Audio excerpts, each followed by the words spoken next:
Et tout de suite, c'est la revue de presse avec Axel May. Bonjour Axel. Bonjour. Et on va continuer à parler du conflit israélo-palestinien qui est toujours très présent ce matin dans la presse. Oui, 5 jours après le début de ce nouveau cycle de violence, la presse internationale suit toujours avec autant d'attention ce qui s'y passe. Vous allez voir par exemple la une du Temps, l'enfer en Terre Sainte. Les offensives militaires israéliennes n'ont pas réussi jusqu'ici à affaiblir le mouvement islamiste de Gaza. Il se pose au contraire, ce mouvement islamiste, comme le vrai gagnant de la crise, écrit le journal suisse Haine sans frontières, renchérit, je vous ai fait la traduction, renchérit en Allemagne, le Tagesspiegel, qui résume la situation.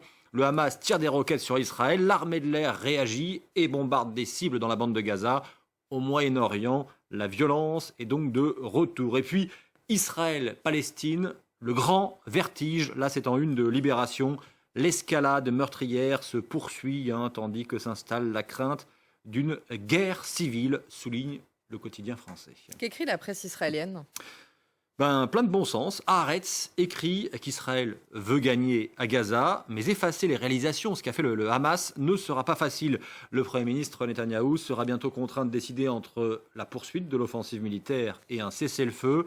Haaretz qui poursuit les violentes émeutes dans les villes judéo-arabes ont rouvert de vieilles blessures qui semblent remonter à 1948, c'est-à-dire à la création de l'État d'Israël. Et puis, Israël Hayom, journal considéré lui comme pro-Netanyahou, écrit en une, Tsahal, donc l'armée, augmente la pression. Enfin, le journal pan-arabe et anglophone que vous allez voir dans un instant, Arab News, dit craindre une guerre civile, je l'évoquais tout à l'heure avec Libération, entre juifs israéliens et citoyens arabes israéliens, citant l'ancien président de l'université palestinienne Al-Quds, un système discriminatoire fondé sur une idéologie suprémaciste ne durera pas éternellement. Fin de citation.